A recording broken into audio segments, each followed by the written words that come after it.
This channel, a systematic teaching, enables you to put an end to suffering and reincarnation. Please find the playlist of this series in the description. Mahayana Pure Land welcomes you. To enlightenment. 90.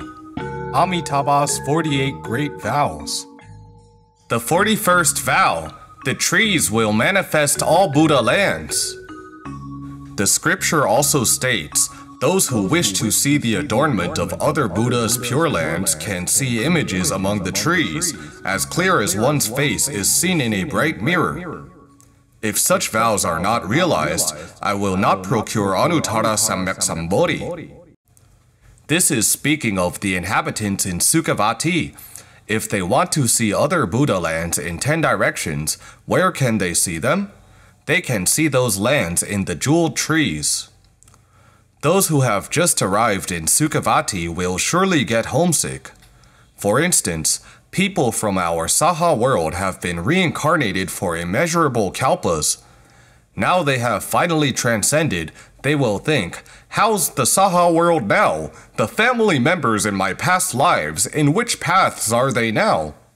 How are they doing? Are they suffering or happy? When will their good roots be enough to accept the Pure Land method? You would want to know. How would you know? They will all be seen among the jeweled trees. These jeweled trees are like 3D TVs, but much more advanced than what we have developed. It allows the roots of our entire 6 senses to easily enter the realm as we wish. To see all beings and all realms of the Saha world from Sukhavati is just like seeing our face in a bright mirror, as near as at hand. Look! Those are the people in the past who listened to sutras with me and did not attain rebirth. Why were they not reborn? Not enough faith and aspiration due to not hearing the name enough. Now I have to go help them. But how? When you see a chance, just give rise to a thought. Your body will be in front of them.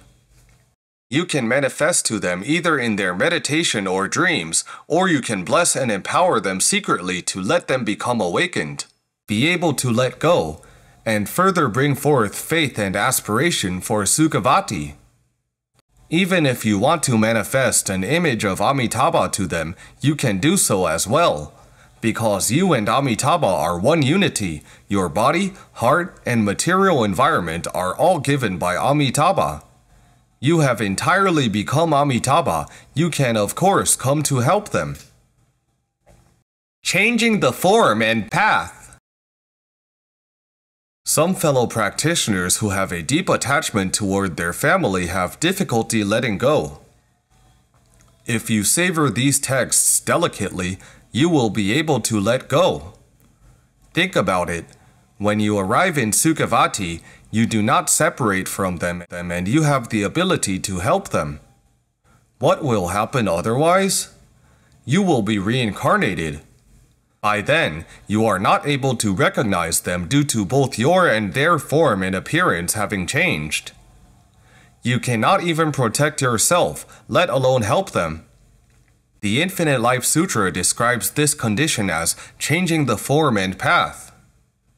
For instance, even if you reincarnate to the human realm, you will become a baby when being born.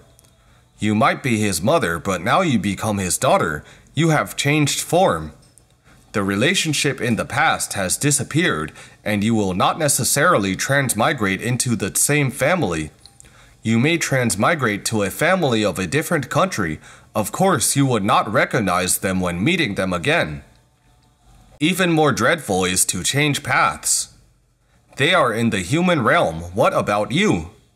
If you are deeply attached to them and cannot forbear to leave them, and could not find a place to transmigrate, you may enter a mouse nest and become a mouse in their house. This affection attachment is really troublesome.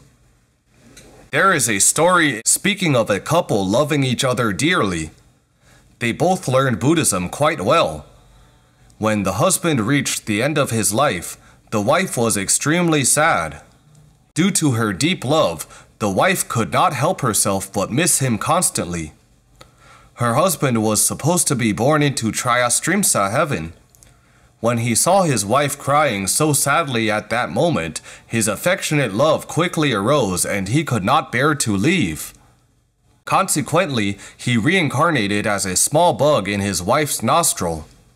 Following her nasal mucus, the bug fell to the ground. This wife subconsciously lifted her foot wanting to step on it. Luckily, a monk, whom she invited for the transcendent service, had attained arhathood, knew that this small bug was her husband, and stopped her immediately. He said, "Do not step on your husband." This wife was startled and greatly puzzled. "It is only a small bug. How could that be my husband?" This venerable said, "Your husband had a deep attachment to you. He reincarnated in your nostril as a small bug. Fortunately, I stopped you in time. Otherwise, with one stomp, your husband would have been crushed. Then the original loving couple would have become foes." In the wheel of samsara, this kind of thing often happens. This venerable spoke Dharma to the bug. Its soul thus departed from the bug body and ascended to the Triastrimsa heaven. What if he had not encountered this venerable? He would definitely die and give rise to resentment. Once having resentment, where would he go? To hell. The hell realm is induced by a resentful mind. Look, he was supposed to be reborn to Triastrimsa heaven, but suddenly falls into hell. Why? Because the 10 Dharma realms are manifested by our thoughts. At the end of our life, the strongest thought leads us to our next destination. A corresponding realm manifested in accord with our thoughts. In the 6 paths, the celestial realm is induced by practicing 5 precepts, 10 virtuous deeds, plus the 4 immeasurable minds. The human realm is induced by the 5 precepts and 10 virtuous deeds. As for the cause of the animal path, it is ignorance. What about the ghost and hell realm? They are induced by heavy greed and resentment. Those who always lose their temper must be very careful. This is planting the karmic seeds of hell. With regard to jealousy, grudging, arrogance, grievance, and greed for lust, these all plant the karmic seeds of hell. Nowadays, people have heavy greed for wealth, lust, fame, gain, food, and sleep. As long as we long for one of those, we will fall into the ghost realm in the future. What if I am not greedy for worldly things but greedy for Buddha Dharma? I recite Amitabha, uphold mantras, practice meditation, and even learn Tiantai, Huayan. This is very intermixed, very greedy for the Dharma, which will still lead us to the ghost realm. Why? Because being greedy for Dharma is still greed. Buddha said, "A greedy mind induces the realm of hungry ghosts." We may change the object of greed, but if the greed in our mind is not transformed, we will still go to the ghost realm. However, with greed for Dharma, one would become a ghost who enjoys his fortune in that path, such as a groundskeeper deity, but it still does not mean much. Confucianism speaks of benevolence, righteousness, etiquette, wisdom, and trustworthiness. This is similar to the 5 precepts. If we wish to keep human form, we must possess these virtues, otherwise we are not human. Despite having a human form and wearing human clothes now, the ancients said we are just a beast in human clothing. Why? Our heart is not a human heart. Particularizing and directive karma. We must meticulously ponder, what kinds of karmic seeds have I created the most in my mind, and to which path will they lead me to? If we have a lot of greed, resentment, and ignorance, we should know that there is a very high possibility for us to end up in the 3 evil paths. That is why our thoughts are very important. The thoughts accumulated in ordinary time are called particularizing karma, which decides our circumstantial retribution, such as our look, fortune, etc. The thought that suddenly arises at our death is called directive karma, leading our consciousness to transmigrate.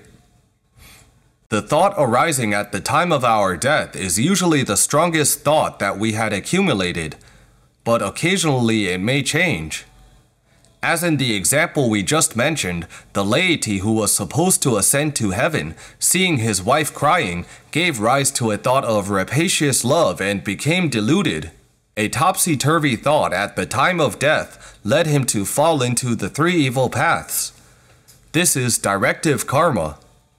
However, the good fortune one cultivated in the past, such as accumulated merits, upheld precepts, and practiced goodness, can be used as his enjoyment in the realm where he is born. He will enjoy those fortunes on that path. This can be observed from those who reincarnate to the animal path and enjoy their great fortune, such as some pets. For example, pet dogs are well taken care of. Their masters give them baths, polish their hair, buy the best dog food for them, take them to the animal hospital when they get sick, and find a pet hotel to let the pets enjoy a 5-star treatment when they go on vacation. They are taken care meticulously in every detail. The fortune of those dogs is greater than many people. I wish to be a dog in your house. This morning we saw a senior walking a dog. One hand pulled the leash, the other hand held a white plastic bag. All of a sudden the dog needed to poop. He takes care of dog stools every day. What have these people become? The servant of the dog. These pets have good particularizing karma. They definitely had cultivated much goodness in their past lives, especially having favor towards their master. That's why those masters took special care of them to repay its favor. Think about it.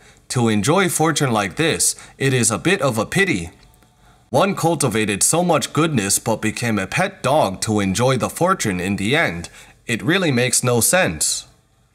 So we must be reborn into Sukhavati. Otherwise, in the future, we have no idea on which path we will enjoy the fortune we have cultivated. A report in China mentioned a mother who wrote a letter to her son titled as, "Son, I wish to be a dog in your house." This mother discovered that her son treats the dog better than her. The mother envied that dog. Nowadays, due to the lack of ethical and moral education in societies, this situation often happens. People's condition is worse than that of pets. What is the cause? This son was not educated well. We must know, teaching children well itself is cultivating fortune and accumulating goodness. A statement is emphasized in Confucianism: to teach your children well is the greatest goodness. If we do not teach children well, we do not fulfill our duties and we disgrace our society. As such, it will lead us to have little particularizing karma when being reborn as a human, and our fortune will then be scarce. This 6-path reincarnation does not make much sense. It is better that we all seek rebirth. Once reborn into Sukhavati, we will be truly at ease. We will endure none of the sufferings but enjoy all bliss. And if we want to come back to help our original family and all beings who have connections with us, we can immediately come to them as long as we give rise to thoughts. Every day we can monitor with the 3D TV in the jeweled trees. We can see clearly and distinctly all sentient beings, as well as the evolving matters and objects in all other worlds. This is the blessing from Amitabha's vows and his supernal power. Thanks everyone for learning with us. Namo Amitabha!